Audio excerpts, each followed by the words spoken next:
Hey, what's up, JoJo in the morning? Hope everybody is having a super good day. I got to tell you, this morning in the place of prayer, I got a super powerful word from the Lord that I know He wants me to share with you today. And it's going to be a day that is really going to help you. It's going to challenge you, okay? A lot of people say, Joe, you're encouraging. Correct. A lot of people say, Joe, you're really positive. Correct. A lot of people say, Joe, you're really challenging. I'm like, correct. Because I believe every challenge from the Lord is an opportunity. All right. That's what we'll talk about. Opportunity this morning in early morning prayers. I was talking to the Lord. He just reminded me of a few different scenarios that has happened in my life, and how people took opportunities or people did not take opportunities, and how it shifted their life or could have radically changed their life. Now, understand this. There's good opportunities and there's God opportunities. And understand that when you feel in your spirit that it's time that you're about to get a God opportunity, a lot of people say, I got to make sure I'm getting my God opportunity. The devil's going to try to distract me and keep me from it. There's truth into that. But also you got to understand, a lot of times the devil he'll come in and offer a good opportunity. You don't know if a good opportunity is a blessing from the Lord, or sometimes the enemy will come in and have something presented to you. Example, I heard a young man one time tell me, he said, Joe, I have two paths I can go on. This one path here is an opportunity that's a good one. I just don't know if God's in it, but it's a good opportunity. I know how to do it. I will financially be set. I'll take care of my family. I'll have no financial problems. But I just don't know if it's that God opportunity. And I said, well, give some attention to this. And, you can do two things. And he was looking at two different avenues. And actually, I said, you can do both. Okay. So he went all in on this one. And today, he's a millionaire. Beautiful family. Things are great. And every time I talk to him, he just says, I know there's more. I know I could have done more. I know. But I took this God opportunity and I took it to the next level, and I built this massive business, and all these people depend on me. There's no way I could back up now. But I have this longing in my heart to do this other thing that God has called me. I know He's called me to this, and I've put it on the back burner for over 15 years. In the world's eyes, he has everything. But he has a longing in his heart to do that. And he had an opportunity to step into some stuff that he knew he was called to, but he didn't. Okay? I remember one time I was talking to a group of young men, and I offered personal discipleship to there's a group of men, young guys, and there's about 10 of them. And 3 took it. All 3 started growing rapidly because they were accountable to somebody who loved them and spoke truth to them.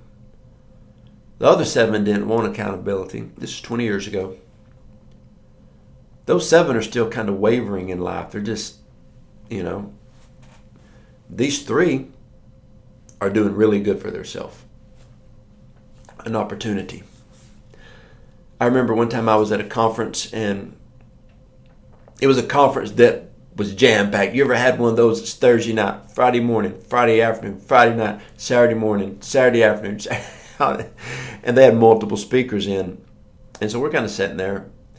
And in the morning, and there was a place that all the ministers got there. We're kind of talking before. And the host walked in. And he said, I don't know what to do. I had something happen that I just, I don't know what to do. We're like, hey, what's up, Pastor? What's up? What's going on? Well, the guy that's speaking this morning was supposed to catch a flight. Flights were delayed. he's not going to be able to make it. I promised the people a guest speaker every service. Can any of y'all take an extra service? Now, this was very good conference, very powerful conference, but it wasn't a prophetic kingdom type conference. It was more of a power of the Holy Ghost. So a lot of the ministers were used to preaching off notes. Nothing wrong with that. Nothing wrong with that. But they just didn't know how to just go and flow. They prepared and got ready for a session. And I looked around. I was going to prefer my friends. Hey, Pastor, I'll do it. Okay. So I went up, preached a full 45-minute message on the spot, laid hands, prayed, prophesied over people. When it was over, the conference host, the pastor, said that was the best session out of the whole meeting. In fact, the session you had that was planned wasn't even near as good as the one that you weren't prepared for. And I said, Pastor, I was prepared. I didn't have a message prepared, but I was prepared. And I told the other ministers, I said, sometimes, Bible says be ready in season, out of season. When we step out on an opportunity, not even knowing exactly what we're going to do or how we're going to do it or how it's going to accomplish or how it's going to get funded or who's going to help me, but we step out and rely on God, those tend to work out the best, okay? I remember one time a friend of mine was looking for a position in his church, and I recommended 3 people. And he called all 3, talked to them, and he said, Joe, 2 of them said they would pray, they would seek the Lord, and they would get back with me. And the other one said, you know what, I'll do it. Let's do 90 days trial, but I'll do it. And the pastor said, you're just jumping on this? And they said, well, I've been praying. God said opportunity's coming to be ready. And you called me 48 hours after God said be ready. That guy jumped in and started helping him. It was phenomenal. It went great for them. One of the other people called about a month later and said, hey, I've prayed. I feel good about, I think I could do it. He said, hey, I feel that thing a month ago. Another one called like 2 months later. They spent all this time praying, and somebody was ready for an opportunity, hungry for an opportunity. But listen, don't jump on anything. They had it in their spirit that an opportunity, like I believe a door's about to open for me today. You hear me? Something's going to open up for Joe Joe Dawson today. That's how I believe every day. An opportunity, an investment, a kingdom relationship. There's a guy that I've been following on social media that I have tons of respect for. Just messaged me out of the blue. Said, hey, man, I've been following you and your family on social media. I think we should connect. And I said, hey, man, I just watched one of your videos the other day. Man, yeah, I'd love to connect with you. Just connection. We got on the phone. We just talked about 20 minutes and just talked a little bit about what all we're doing. And hey, we know we're going to connect in the future, okay? Opportunities. Funniest story I got for you today, okay? Funny story. I was having lunch with a gentleman one day. He's about 20 years older than me, very successful, great man of God, amazing family. And he said, you want to hear a funny, sad story? I said, sure. He said, 20 years ago, a buddy of mine called and said, I want to ask you to go into a partnership with me. And in this partnership, I need you to give me less than $10,000 to be a third owner in this new restaurant business I'm starting. And he said, man, I've got my hands full. I just don't want to, put effort. He said, hey, I'm not asking you to put effort towards anything. I'm just asking, so a little bit less than $10,000. You'll be a third owner. I might need to get your expertise on a few things, maybe once a week, a little 20, 30-minute phone call, but that's it. You're a third in this business. Guy said, man, I just don't want to do it. Just don't want to do it. Guy said, you want to pray about it? He goes, nah, I just don't want to do it. I don't want to do it. And so my friend didn't do it.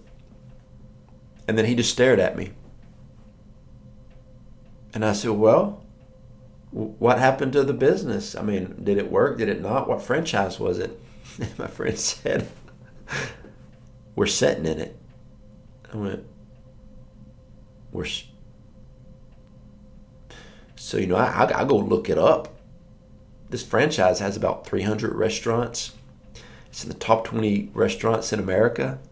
Probably 75-80% of y'all have eaten at this restaurant. And I thought, wait.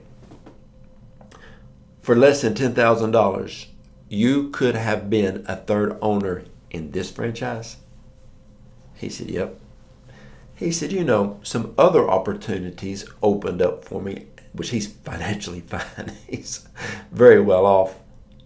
But he said, every time we come here, my kids say, hey, Dad, this could be yours. Opportunities. God is about to swing wide the door of opportunities.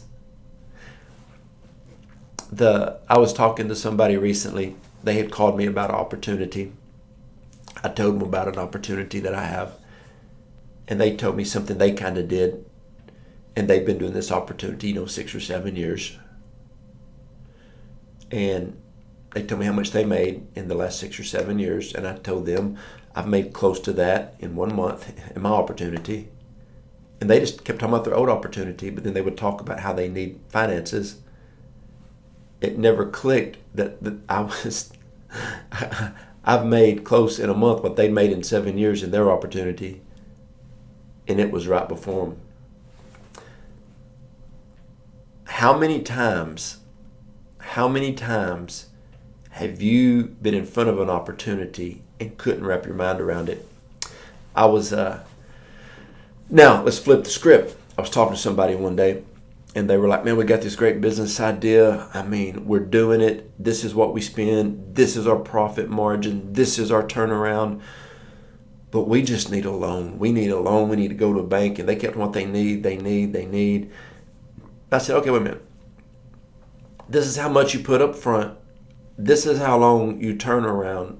This is how much profit you make. Yeah, rinse and repeat. This is what you buy all this product with. This is how long it takes you to turn it around to get it ready. And then this is how quick you sell it. And this is your profit margin. They're like, yeah, but if we had X amount of dollars, we could do it 3 or 4 times as fast. I said, okay. How much money do you need? And they gave me a figure. And I said, you know what's funny? I got that much sitting in a savings account right now. Let's draw up a business deal. And I'll be your bank. It wasn't a huge sum, so don't think it was like hundreds of thousands of dollars or anything. It was a smaller amount. And they're like, seriously? I said, just like that, problem solved. So we did this business for a while, and it just delivered just like they said, and it rapidly grew. Sometimes when you're talking to the right person, they have your opportunity waiting for you. Let's talk about health coaching. My friend Pat Shasson told me about Optavia one time. And I said, okay, and I listened to it. And then one day I was in some pain after a surgery. And financially, our finances were tight. And I felt the Lord say, call Pat Schatzline. That moment, my wife walked out the back door and said, hey, you're going to call Pat Schatzline about that health program. After your surgery, you need to drop a few pounds. And then ask him about the business opportunity. I said, the Lord just dropped that on my heart. And I remember one time Pat called and told me about this. So I called Pat and he said, Joe, this is an opportunity I offered you. Man, I jumped in, lost 19 pounds in 2 weeks, 55 pounds in a few months, kept it off, jumped in this business opportunity. It's been going great ever since. An opportunity, a friend of mine had an opportunity. I was listening to Jim Rohn one time, and he had a friend that came up and said, Jim, I thought you and I were friends. And Jim Rohn said, we are friends. He said, well, you have an amazing opportunity that has changed your life. Why don't you tell everybody about it? You tell everybody about this opportunity, but you never told me about this opportunity. He goes, I never thought you'd be interested.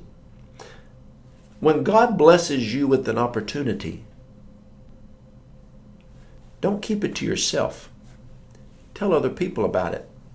I've had friends that's got into business adventures that I thought was unique, interesting. I liked it. They never offered it to me.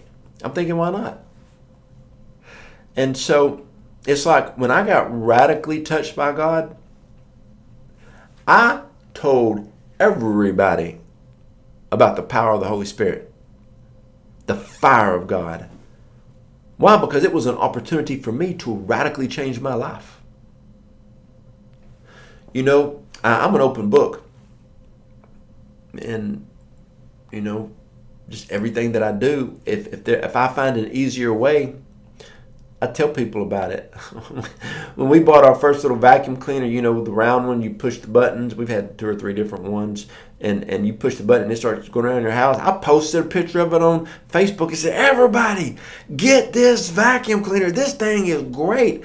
Automatically made a vacuum the house one day. I got me a glass of unsweet tea and I sat down and I hit push and it started going and I clicked on, I watched Jerry Savelle on TV while the house was being vacuumed. She comes home and says, woo, look at these floors. I said, yeah, girl, I've been watching Jerry Savelle while I was vacuuming. She's just laughing.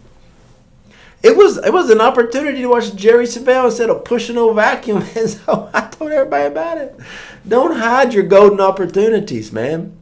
Don't hide when you find something great. Like if I buy a car at a car dealership, I tell everybody how much I love it. My wife's the same way. When she goes into a store and she finds a sale or something she likes, she posts it on Facebook and tells everybody about it. Because I don't want to hide an opportunity from somebody else. I'm telling you, God is the God of opportunity. He is going to make a way where there seems to be no way. He's going to come up with a job, an income for you to have. He's going to, and one thing I love about social media is you can read something or watch a video from somebody. This morning, I read something Lena Vawser wrote, and it was so powerful. Thank God for social media that somebody in Australia can write a prophetic word and I can read it. Man, it's going to be good. And I read it. I'm like, wow. And I could see that word being played out in so many people's lives right now. And so I shared that word online so everybody else could read it. Don't hide God opportunities. And don't be so set in your thinking that an opportunity, you know, I've seen so many people who have opportunities right in front of them. I remember one time I was with a group of people and one person there is a powerful minister worth millions and millions of dollars. He's a businessman. He's a powerful minister. And then there was like 3 ministers at the table that were like flat broke and their ministries were all failing. I'm sitting there like this. I'm wanting to learn from this powerful, anointed minister, general in the faith, financially just doing phenomenal. And he looked at me and he said, all these 3 guys want to do is talk about how much they know. And then they talk about how broke they are. Then they talk about how broke their church is. Then they talk about how bad their ministry's going. But then they talk about how smart and educated and how everything is going great. And he said, you and I could help them. And I'm like, man, you could help them. But, you know, I could probably help them some. They were amongst a great man of God and somebody who's learning and doing things the right way. And all they wanted to do was talk. I remember one time an older gentleman told me I was broke. I didn't know what I was doing, but I thought I did. He tapped me on my shoulder. He said, Joe, at dinner tonight, you sure talked a lot. I said, yes, sir. You know, he said, and at the table, you had the least amount to say. I went, you were around some great men of God. I was probably about 22. He said, you should have let them talk so you could have gleaned. Man, I've sat around tables with some generals in the faith, and I'm like this. And one of them told my wife one time, she said, does your husband ever talk? And she goes, oh, he talks all the time. He said, well, he didn't say nothing tonight. She's like, nope. See, understand this, that when we're quiet, we'll hear the opportunity. Well, I remember one time I was sitting around some generals, and these guys preaching this conference. I had the early morning conference, the early morning session. That's the least attended one. And they had the night sessions that's really attended. I was just happy to be there. And man, they just powerful preached, and the power of God showed up, signs, wonders, miracles, salvations, manifestation of the glory. And then we sat around the table, and I was ready to hear these heroic stories of everything. And then one of the guys looked at the other and said, "Hey man, how's your back?" He said, "Oh man, I had to get this infusion. I had to get this surgery, a few weeks ago, and I had to get the." I'm looking. I said, "Surgery? A few weeks ago?" He said, "Yeah, 2 weeks ago I had to get a drill put through my spine to relieve some pressure to do this is." And I'm like, 2 weeks ago you had somebody drill a hole in your spine? Oh yeah. Like I said, "How's your heart doing?" "Oh man, I was in the hospital for about 3 days, about 10 days ago. But man," I said, "y'all got to release me. I got to go preach." You never would have knew that when they were preaching. I had the opportunities to see into these guys' lives. That's why when I'm around great men and women of God, I don't talk a lot. I want to learn. When I'm around business people, I call business people from my city, and I take them to lunch, and I say, "I just want you to talk. I just want to listen. I'll buy you lunch. I just want to listen." And I sow a seed. Like if I go to lunch with the great men or women of God, I sow a seed into them at the end of our lunch. I value their time because I value the opportunity of what they'll provide. See, a lot of times you don't need the actual opportunity. You need the opportunity to be around somebody who can give you the wisdom to steward. That's why I love mentoring. That's why I have mentors in my life. That's why I offer a mentoring program to help people. Everybody needs a mentor, and everybody should be mentoring somebody else. Okay? All right, that's what I got for you today. If you need prayer, go to the website, joejoedawson.net. Go to the contact button, hit it, send me a prayer request. And like always, I want to thank our financial partners. Because of you, our staff gets paid. And we expand the kingdom in everything we do. All right. Love you guys. Have a great day.